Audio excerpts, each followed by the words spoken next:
Huwag ka na bumili ng cake, para makatipid ka, gumawa ka na lang. Gagamit tayo ng 2 sachet na powder milk, tunawin ito sa mainit na tubig. Gagamit din tayo ng 10 pakete na chocolate cookies. Durugan ito at ibuhos sa tinimplang gatas.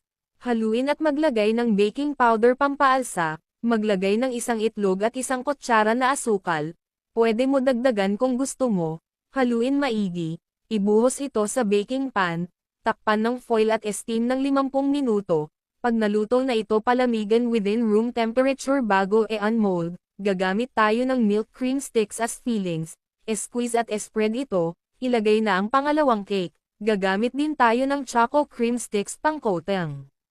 Squeeze at spread sa buong cake. Tips po mga mare, ibabad nyo muna sa warm na tubig ang cream sticks para maging soft ito, ikaw na bahala anong design ang gusto mong gawin